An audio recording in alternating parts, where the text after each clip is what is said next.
play with docker.com. Yeah, we need an SSL certificate.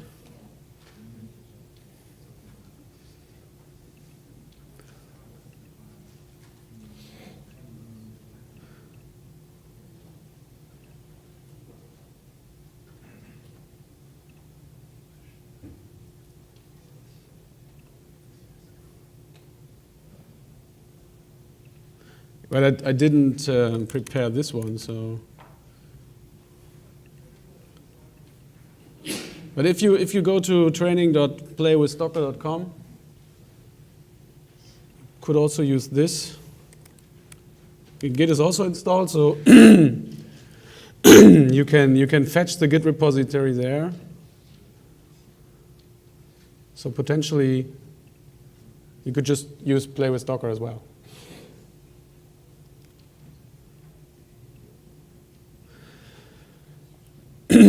Okay, who has downloaded Docker for Mac or Docker for Windows? And we have two guys from Docker here, so Roberto and Christine. So if you have problems, then they can assist, even though I just pushed this to Roberto. He didn't know before, anyhow. Okay, cool. And since it's recorded, the idea is that either you follow like suit here, you follow the commands that I'm typing, and I have the slides there, the link, Devops Workflow, kniep.org/Devops Workflow will point you to the Docker, the Google Doc, the Google presentation, so you can follow the slides there as well and copy and paste the commands so that you don't have typos. Or either you could just listen and watch and try to grasp what I'm doing and then do it on your own afterwards. Burak. Can you check the last step of your preparation commands? I'm getting an access denied on the last one. This one? You gotta use HTTPS, not SSH. Yeah. Oh, this one you mean? The last one. Yeah. If you're not, did you log into to the Docker engine? So with Docker login, you need a hub account. It says access denied for Kniep, swarm from -grafana repository does not exist or may require Docker login. Okay, then let me push it.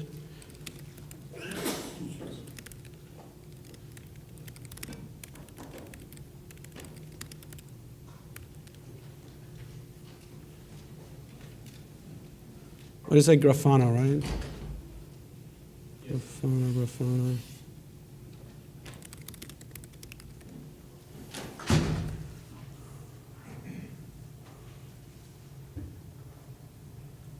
Okay, so if you try again, then it should work now.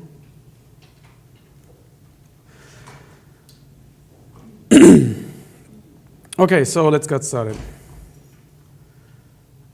So what we are going to do is we create a little DevOps workflow. So first we will create a Docker image. We look at Docker files and how they are composed. And we have 3 in my example, a rather simple one and then 2 more complex ones. And we will then schedule the containers without any orchestrator using Docker Compose. And afterwards we will schedule the same workload or the same containers with Swarm. And then if you have like Docker for Mac or Docker for Windows, you can activate Kubernetes, and then we can use the same Docker Compose file to schedule this in Kubernetes on your local host, which is unfortunately not available yet for Docker on Linux, but that's how it is. And the motivation for this talk is, or for this workshop is to help you make the best out of Docker and show that a developer can easily fool around with and tinker with images that he creates and with applications that he containerized and have all the orchestration that we provide, like Swarm and Kubernetes, and use this locally and be able to communicate with the operations team with the artifact, the Docker file and the Docker Compose file. I will show this in a bit. Because what we have here, or what we used to have, is works on my laptops, right? So a developer develops code or works on an application, develops some code, have it on the local machine, so the environment is rather interactive. If you need to change a file or if you need to change an IP address, you can put it in the code directly. but this will not be started on a production environment like this, right? So you need to somehow communicate your application and how it's run with the operations team. So what you need to do in the first iteration is creating something like DevRelOps, but maybe this term won't last, but what you need to do is to package and release your application in a form that it's consumable by operations. So from code, you create a package or a Docker image, and then this can be scheduled on a production environment. And this is even not everything, right? We create pipelines and CI/CD pipelines to do Q&A, do performance testing, regressions tests, and whatever. And this is the complete pipeline, right? You develop something, then it's packaged into something that can be released, and then additional tests may be applied, and once everything is finished, we push this to production. And all of the developments most likely, is most likely done on a laptop or on a workstation. And since we are in HPC here, you can just kick out the development or the application piece and think about it as if you would create a solver or an application that you use in HPC. So it could be a solver or an MPI job, what have you. So it's not really constrained to be only an application that is a microservice or some other cloudy workload. Could also be done with HPC workloads. And the rest of the pipeline is rather done on a cluster or a test environment where you don't have access to or you don't have control over.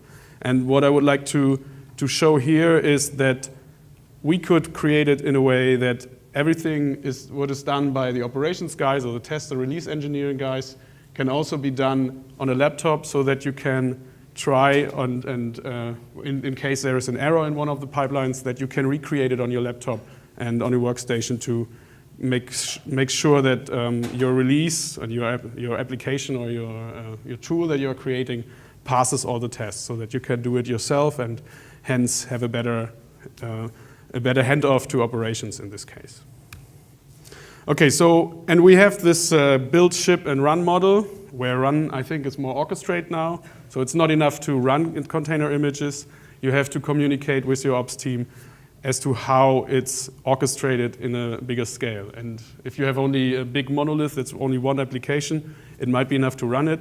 But if it's an application that is composed out of multiple images, multiple services, then you need to provide an orchestration example.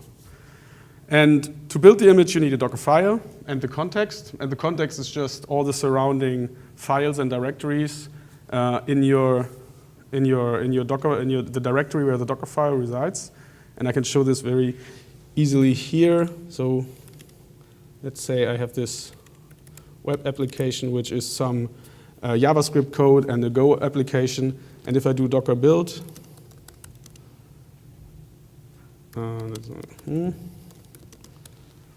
then this piece here creates the context. And it's just packaging everything that's next to the Docker file and the Docker file itself and sends it out to the Docker engine on my laptop in this case. But you could also use a remote Docker engine on AWS or just on a different machine and send this context then over the wire to a remote Docker engine. So that's why Docker build needs to create the context because it needs to package it and sends it off to another Docker engine, for instance. And if you have a big file here, so if I copy this image here, for instance, which is a couple of megs, like 130. If you do the same Docker build command, then the context build will be obviously bigger because you have this image that is this Docker DMG file, which is also sent to the remote location. And if you have files that are next to your Docker file that you want to ignore, then you can use, similar to Git, you can create a Docker ignore file, which then ignores this file, and it will be the 300K context that we had before. But that's maybe a little bit digressed. Okay, cool. So we have the Docker file and the context. We send it off to the Docker engine, and the Docker engine will create a Docker image. Then we ship the image. Either we don't ship it because we only use it locally, but if we want to push it to Docker Hub, which I did previous to the start, when Burak said the image is not there, it just pushed the image to Docker Hub, and now everyone can use the image that I used. And then we orchestrate the image. And I think best practice is to have a Docker Compose file, or I try to do it with my, 300 plus images on GitHub and Docker Hub. I try to create a Docker Compose file that sits next to the Docker file and explains the minimal viable product or the minimal orchestration for this particular image that I'm working on. If you, for instance, have Grafana, which is a front end for Elasticsearch, when you want to play around with it and feel or get your hands dirty, it's not enough to have only this Grafana image because you need the Elasticsearch and maybe Logstash to feed Elasticsearch to get information out. So my Docker Compose files are always try to create a little Hello World example how this image is intended to be used. And I think that's good practice, and hopefully, and most of my repositories at least, I should have both. And I think that's what you can then reason about. So the developer should then only be concerned with these two things. Like first, the Docker file and the context, which is the artifact that creates an image, and the Docker Compose file that creates the artifact or is the artifact for the orchestration piece of it. And I took the DockerCon EU example application that we used last year in Copenhagen, which is just a simple 3-tier application stack that has a web server, which is a little Go web server and some JavaScript, an API server, which is a Java-based application that provides words, so it generates words randomly, and the database, which is the Postgres database with a couple of words that you can then use to create a little web service. And it's derived from the Docker sample, and I had this link in the preparation slide. So it has all the different images, so the DB image, and I can show this here. Let me make it a little bit bigger. So we have the DB image, which this one.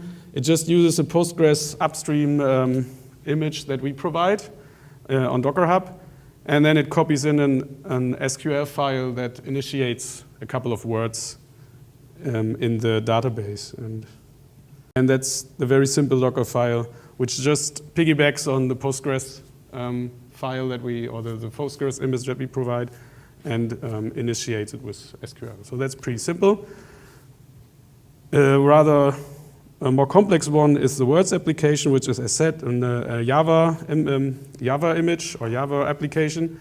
And this shows a multi-stage build, which is the first part, the build part, just creates the jar with the Maven, and the lower part, the run part, just fetches the jar from the part above. If I go a little bit down, then we can see it here.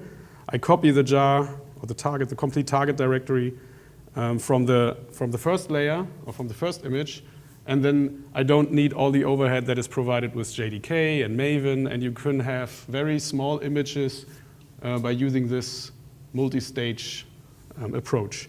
For instance, the smallest image I think I saw so far is the DHCP client for our Linux kit, which is an entirely different topic, but this creates the static link binary for DHCPD, and then it just copies out the DHCPD binary into an empty file system, and so you have just this little 300K or 200K binary within your Docker file, within your Docker image. So you can make very, very small images with this multi-stage approach. It was pretty nice. And you can think of having multiple builds. So if you have a Java application, you do a build step for the Java stuff. Then maybe you have a JavaScript piece where you just create the JavaScript piece by using npm install and download all the pieces that you need for the JavaScript part. And at the end, in the run part, at the last step of the multi-stage build, you just copy the stuff that you need from the other images from above. And the Go one is similar to, where is it here? No. The web server is also pretty simple. It has a little Go binary or a little Go program that runs the web server, and we build it here in this phase, and on the run step, we just we just copy the dispatcher out of the upper Docker image, and then we have a very small image as well. Okay, let's get back to the slides. And this I showed before, right? So Docker for Mac and Docker for Windows, they use a virtualization technique that is what you get from your operating system. For Docker for Mac, it's Xhive, and Docker for Windows uses Hyper-V. And the edge channel is the beta channel that we provide, and in the beta channel, in the edge channel, we have Kubernetes. So there is another tab in the preferences of the Docker engine or the Docker CE, and you can enable Kubernetes, which will download all the images that you need to spin up Kubernetes. And unfortunately, it's not available in Docker CE yet. Anyhow. Okay, so first step is building the image, and we can use Docker Compose to create images that are described in the Docker Compose file. So this is a little Docker Compose file that we will use today. It has 3 services, as we saw on the previous slide. It has a DB service, it has an API service, and it has a web service. You can either download the latest that is on Docker Hub, or you export the tag here in this manner so that you are using a tag that is special and not used in Docker Hub. So you use your local build for the Docker images that are in there. So if we do Docker Compose build, it will trigger the 3 build steps or the 3 builds that are necessary to run the stack. So it will build the DB and the API and the web server. And that's it. So are you guys want to follow, and do you want to run this command? Or should I go along? I came in late a bit. Can you go back to the repository? Sorry. Can you go to this link there? Then you have the slides, and then you can copy and paste.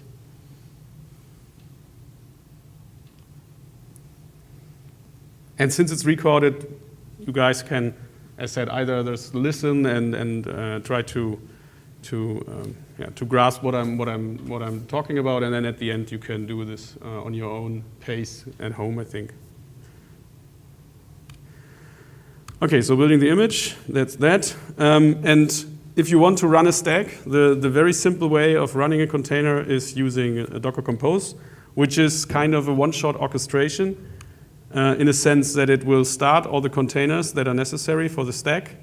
And if you use this command, then it will also attach to the log output of the stack. So if I do this here, Docker Compose up, it will start the three containers, and then it will show the log here.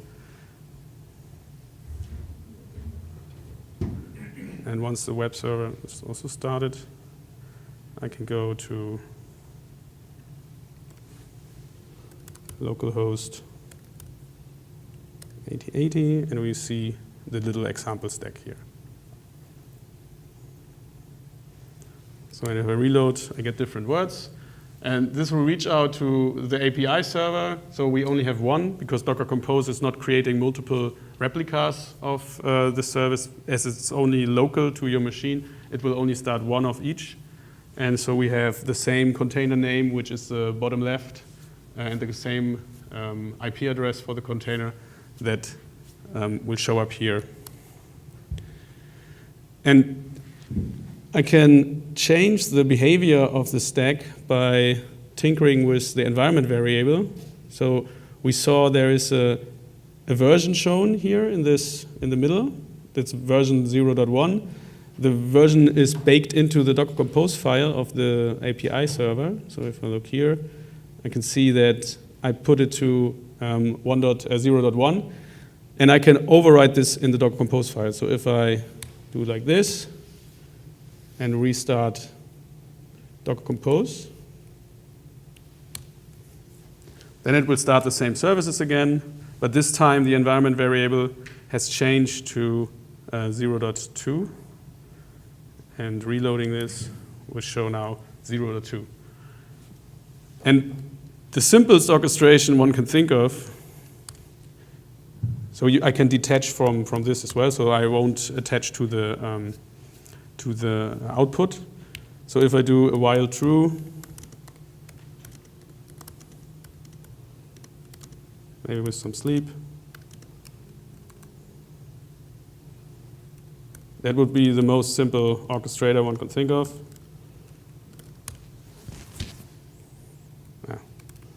Maybe I should type it correctly. This. So this will switch service L.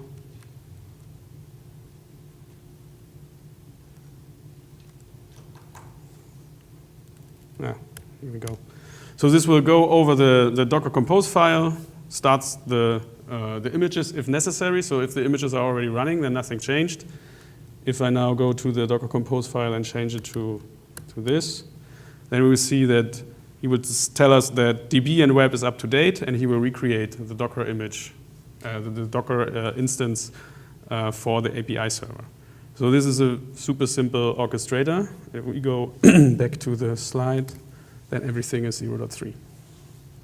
And you can iterate on this very easily on your laptop, so change some code, do a Docker build or Docker Compose build to change the particular image. So if we go to the web server and we change the index HTML here and we change the title to 18, I can run Docker Compose build for the web server, or I can just go here and do Docker build -t and then the name.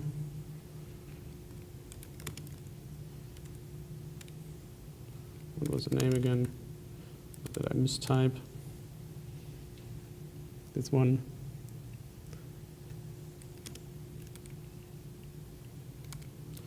Docker build -t. So this will create a new container. Every other step is cached, so we see using cache for all the stuff that didn't change, and only this one here will create a new layer and override the layer that was previously there, and we have a new container here. And if I do Docker Compose up -d again, then it will recreate the web server, and now we will have Docker EU18 here in the title. Pretty simple. Or if we want to add words, obviously we can do this as well. Just change the SQL file, do Docker Compose build DB, or go to the DB directory and do Docker Compose Docker build with the correct name, and then restart the stack.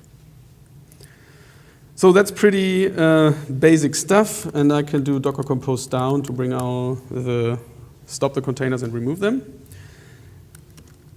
But this is most likely not enough if you want to run it in production, or if you want to run it locally with multiple instances of the API server, for instance. So the most simple orchestrator we have is Swarm. And we will now use the Docker Compose file to fire up the services with Swarm. And Swarm is it's simple, but that's the beauty, I think, of it. We have managers and workers, so the workers are all engines, and a couple of the workers are also managers, and you can set this so that the managers don't run workloads, so you can pause them, but that's maybe beside the point. And for my installation, or for our installation on a Mac, on a Windows, and Docker CE, we will just have a simple Swarm cluster that consists or comprises out of only one node. So if I do Docker node ls, then you can see, okay, I have one node here, one engine, which is also the leader, the manager. And if you just started with it, you have to do Docker Swarm init to create this, and that's it. And if you want to deploy now the stack, we do Docker stack deploy -d, no, C, I think. And I call it words. And this will, instead of only have a one-shot and create the containers directly, this will tell the Swarm manager to create certain services. And what is the same for Swarm and Kubernetes is that they are descriptive. So you provide them with the state of the service that you want to run. So you just say, I want one web server, I want one API server, and I want 5 replicas of the API server, which is here. And I want one DB server, and then Swarm will create tasks, which is the container, and will schedule the task on the worker that we have. So we have only one worker, so they will all be scheduled on one node. So they are all scheduled on the same thing. And if we do Docker PS here, then we see we have a couple of containers running, 7, which are the APIs, the DB, and the web server. And this will look the same. Where is my tab? Here. That will look the same as before. We have now we have multiple API servers, so we have multiple different containers serving the words. So we see here we have, it's hard to see for you guys, but it's 0F5 here and 8E0 here. So we have multiple containers running, so we get the words from the different instances from of the service. So let's say 5 is not enough. We can either do Docker service update minus replicas, and then we put it to 6 or 7, and choose the API service. So this will bring them, or let's say we bring them to 6 here. 2 piece. There's an F missing. Here we go. No? Word API, sorry. Word API. Here we go. And it will start the 6th service, and then off we go. And it waits until they are finished. So now we have 6. But best practice is to change this in the Docker Compose file, obviously, because if I do Docker stack deploy again, then it will override what I changed. And this is not what we want, right? So if I want to change the amount of nodes running, I should change the replicas to, let's say, 7 here, and then do another Docker stack deploy. And this will update the service API to have 7 replicas. And after a couple of seconds, or like instantaneously, we have 7 replicas of the API service. Okay? And now we get more words even. Okay, if you're curious why we have the same IP address here, so in order to bind to a common IP address for all the services so that you don't need to change, or the request is not changing, we have a virtual IP address for each service, and this virtual IP address is mapped into the container, and the application can bind to this one, and it will serve the requests from this IP address. And just to show you that I'm not lying, let's say I'm going to this container here, and I showed all the interfaces. We see that we have the real IP address, which is the ETH0, which is a /24 IP address, and we have the 0.7/32 IP address for localhost, so that everyone can serve with the same IP address. And that's the same for DX, Y, copy and paste. That's my mouse. So we have the same IP address here.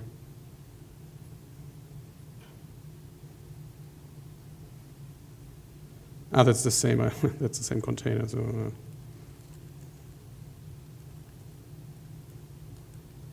Here we go. And this one has a different IP address here. It's .13 and not .14. Okay, so far so good. Should I wait or should I go ahead? Is anyone like typing? Can you push Prometheus as well? Right, yeah. Also not pushed. So power is nothing with control, as a famous car maker in Germany had once as his tagline. And I have a more complex stack file here, Docker Compose file, which provides us with Prometheus and Grafana stack. So we have the Docker D exporter, which exports all the metrics from the Docker engine. Then we have CAdvisor, which provides an endpoint to get all the metrics for the different containers. Then we have Grafana, and we have a node exporter, which provides us with node metrics, and also Prometheus to gather everything and show it to, or provide it for Grafana to be shown. And you said I should push it, so let's say Docker compose push Prometheus, and it's a typo again, Prometheus.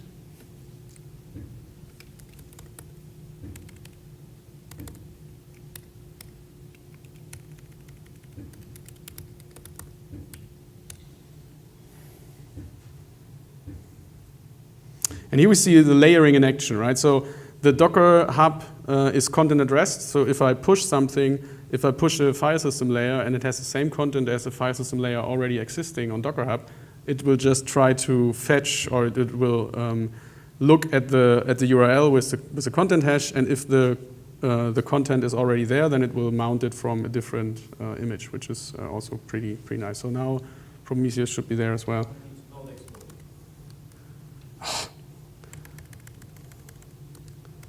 Node exporter.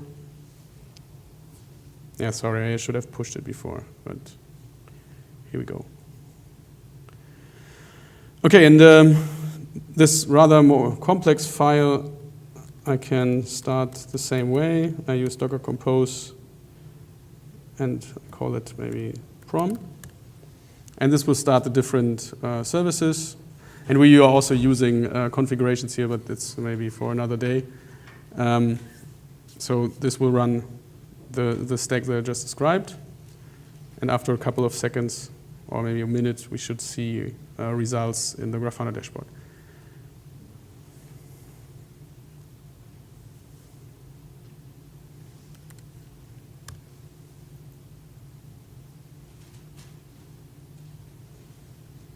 Now it would take some time to get all the metrics. And Prometheus is very nice for this. I mean, those of you who are not familiar with Prometheus, it's a very prominent and one of the biggest or the most contributed projects on GitHub. It's from, what was the company name again? German company. I forgot the name, but they created a tool to scrape different metrics. So what Prometheus needs is a certain format, and this is provided as a text file.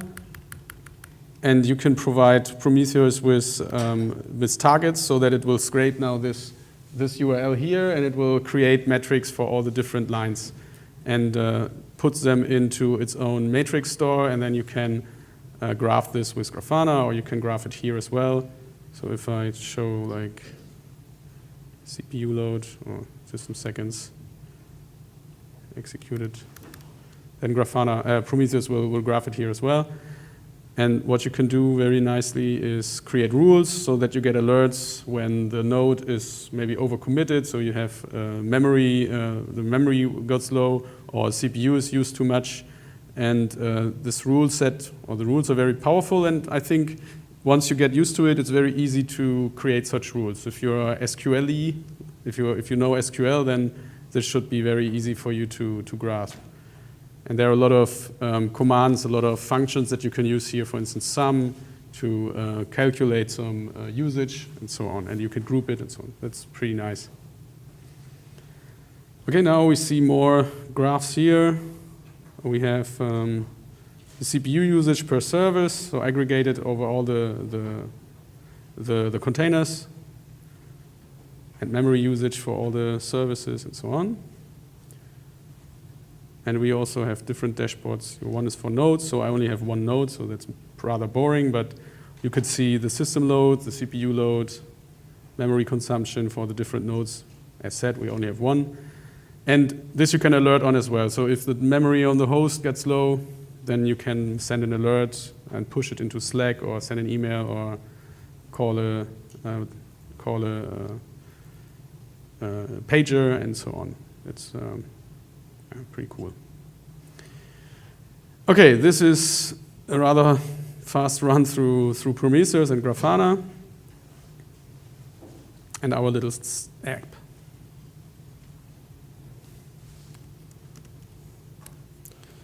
Okay, let's remove the stack.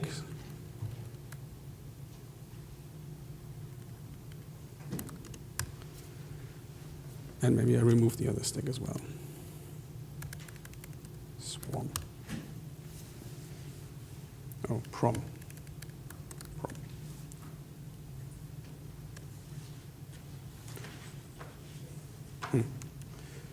Okay, that's clear. Okay, questions so far? Now we have Swarm, as said, a very rather simple orchestrator, but powerful. If you can run it in Swarm, then it's easy to deploy it in Kubernetes as well, and I will show this in the next 2 minutes.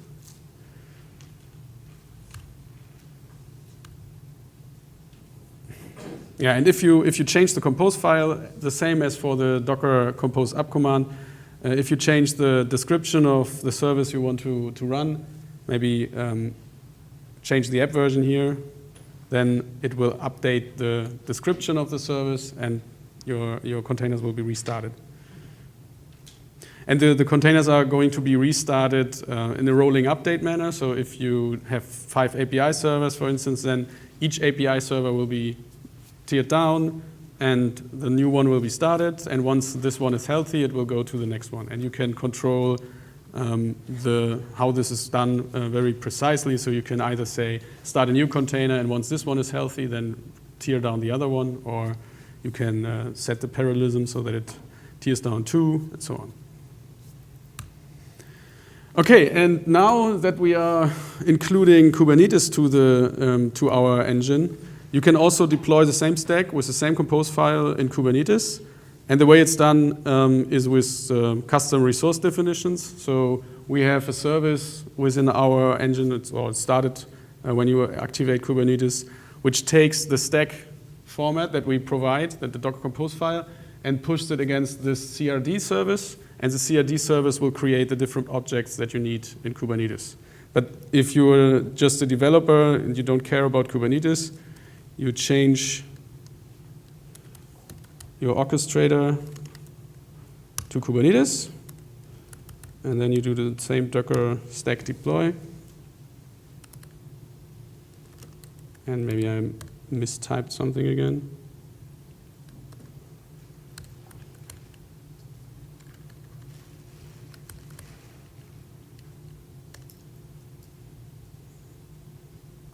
Mapping values.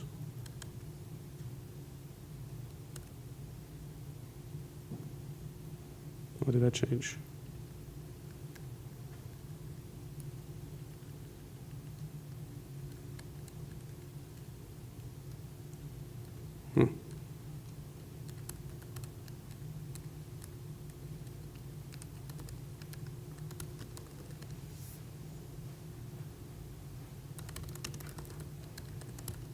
Oh, sorry, I have to fetch the tag.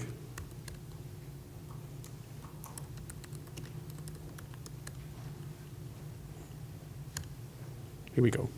So this will create, instead of Docker Swarm service, it will create the different objects you need. So we will have services, we will have deployments, and we will have replica sets, and I will show this in a bit.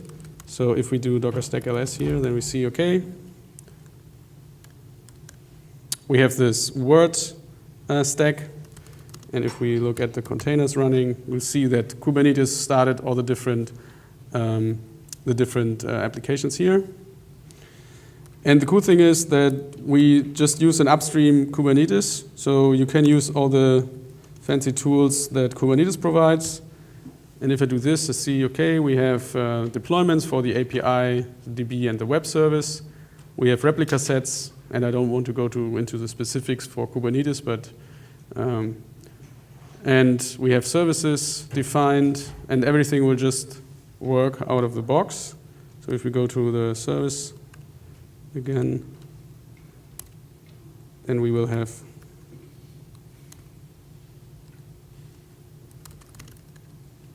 I think the other containers are still running.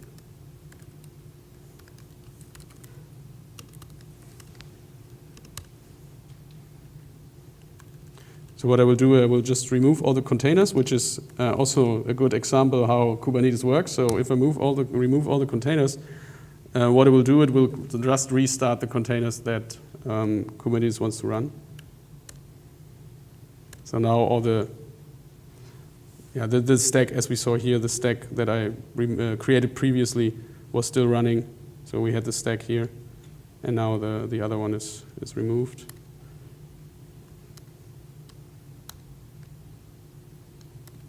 But still,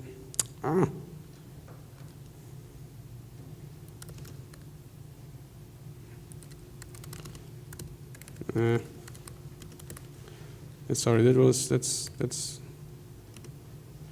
bad.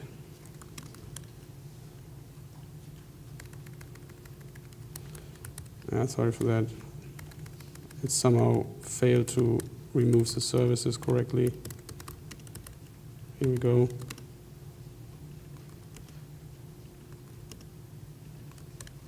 Maybe I fat fingered the names. Okay, and now the containers are removed. Okay.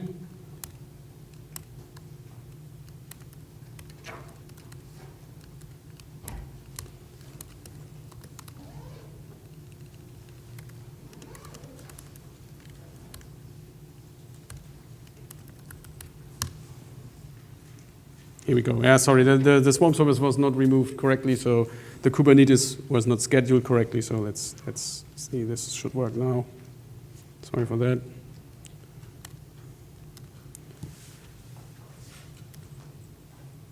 Here we go. And now we see a change here. So now we see the host name has changed because Kubernetes names the containers according to the service.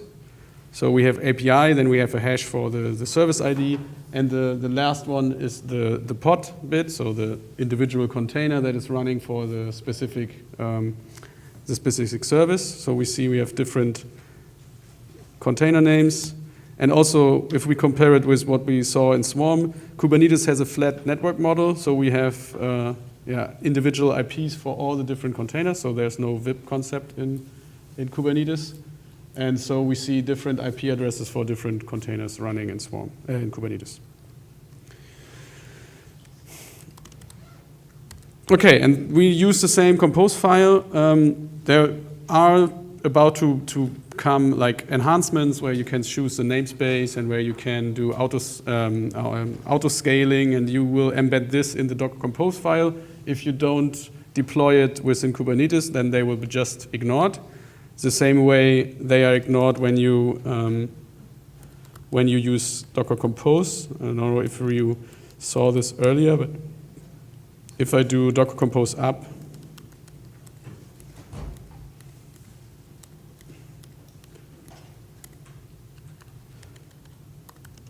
then it will tell me I ignore. I kicked it out, but if I have stuff that is not used, then it will ignore all the deployments, for instance. So this one will be ignored. And so if you have stuff that is not applicable to your current orchestrator, then it will be ignored. And the same will be true for Kubernetes. If you have Kubernetes stuff that is not implemented by Docker Swarm, then it will just be ignored in Docker Swarm deployments. And if you don't like Docker Compose, which I think everyone should, like it, not dislike it. This is how it's deployed when you want to use the native Kubernetes primitives. So Kubernetes has this concept of different objects, and we saw this in the previous kubectl get all. You have different objects like a deployment, and to have an IP address that you can hook into, you need a service, and to have a replica set. So if you have 7 replicas like the API one, you create a replica set that watches over the service, and if a node goes down, then it will create a new container. So this is managed with different objects, and there are a lot of objects that you can use. This is just a very simple example, and we could use the same. We could use the API of Kube directly, because we, as said, have a complete upstream Kube here. We can use Kube control to create all the stuff that we just created with using Docker Compose files. So that would be the native way of starting a Kube service on Kube.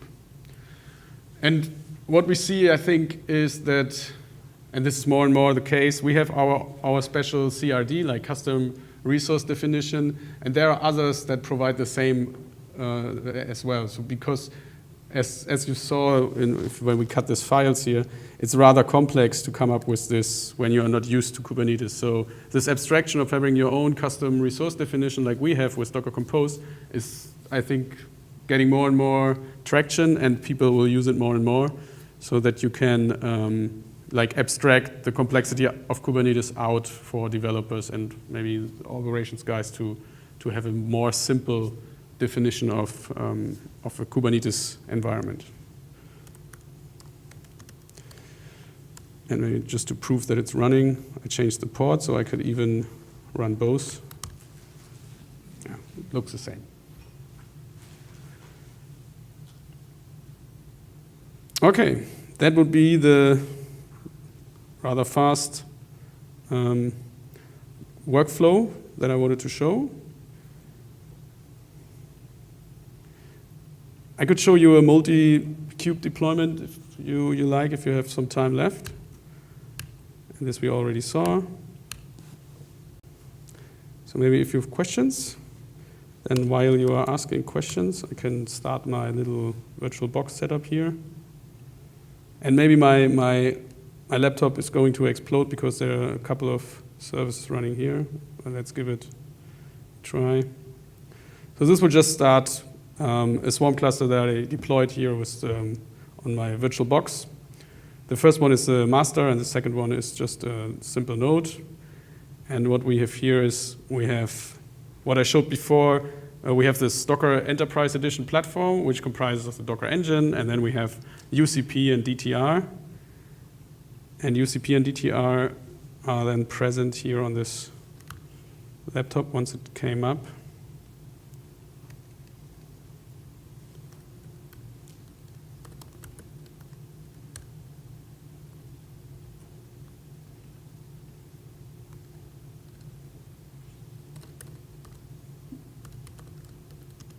Wrong IP address, maybe.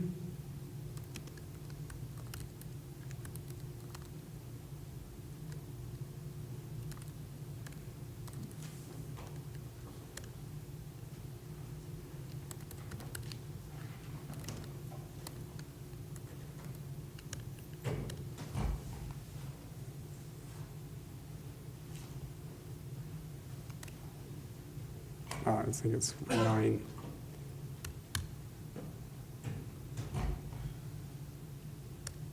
Come on.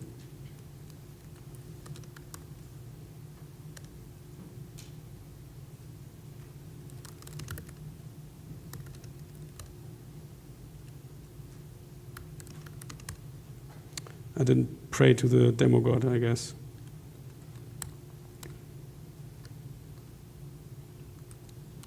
Do I have a typo there? No.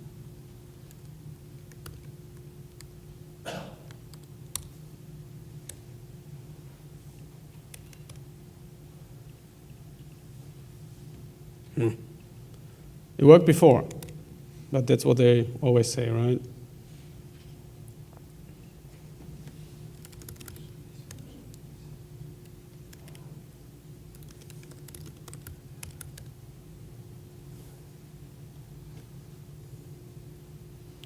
What's the best course of action?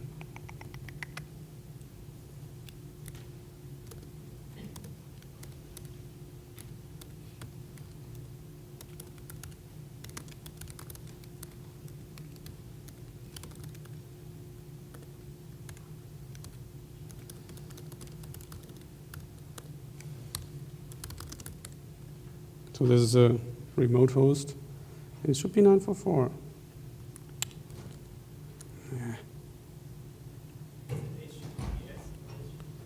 Yeah, it should be HTTPS, yeah, but that's...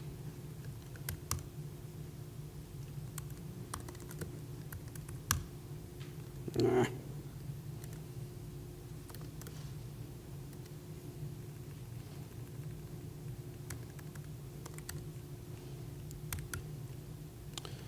So while I'm debugging here, and I will just remove UCP and then create it again.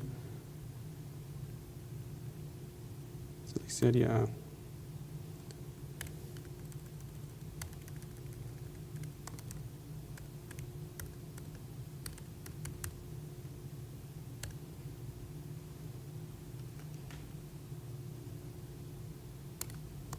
Any questions?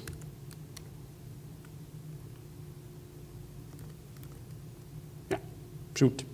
After you're done doing this, if you continue, could you show us how you control what a container is able to do on your laptop? Like, for example, if you didn't want a container to have access to the internet or not have access to your local file system, how do you do that? If you want to, like, where is here? So let's say you want to run a container that has no network except localhost. You can do it like that. Minus ti minus remove. And then you say net none.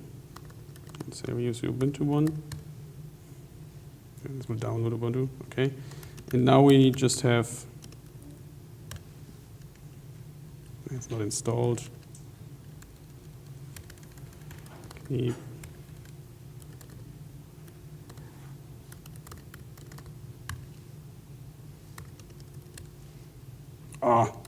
I need an image with.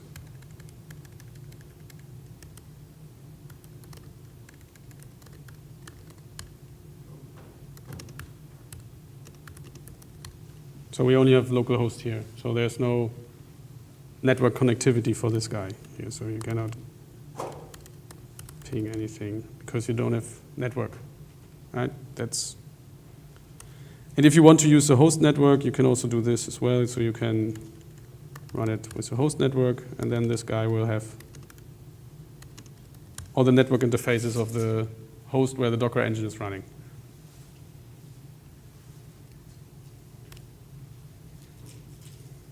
How about if you didn't want the container to have access to your local file system?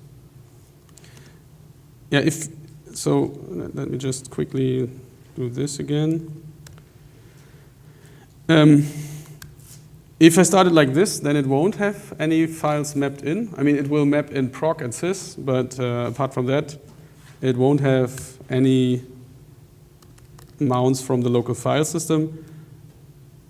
What you can do, you can map stuff in from the file system, like if I do this, data, then I will have the data directory, which is the directory that I started the container in. And there's no, I mean, with our Docker Enterprise Edition, you can do RBAC on this volumes as well, right? So you can prevent people from having access to different data paths on the host. And as I explained in my talk earlier, this is what we need to do in order to make it useful or usable in HPC and in shared environments. So we need to make a configuration so that you can prevent mounts from arbitrary mounts for the Docker engine on a specific host, so that you are securing your shared environments with rules that are applied by the Docker engine to any container that started on the system. And the same goes with the user ID, right? I showed this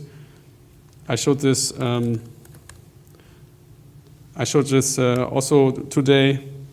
So now I reinstalled, by the way, I reinstalled UCP, and here we go. So this is our control plane. Yeah, and I opened up the security here on my nodes so that I can access it from my host. So that's the banner that we see here. And- Is Docker in the AWS Enterprise? The Enterprise Edition? Yeah, AWS inside has a Docker. Yeah, it's running in containers. That's what you. Yeah, is it the Enterprise version? Yeah, that's the Enterprise version. And I won't pull up the slides with pricing, or maybe I should. Or, Christine, you think I should pull up the pricing, right? Your sales. Pricing.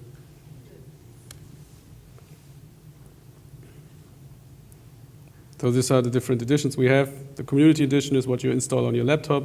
Then we have different variants of our enterprise edition, basic, standard, advanced.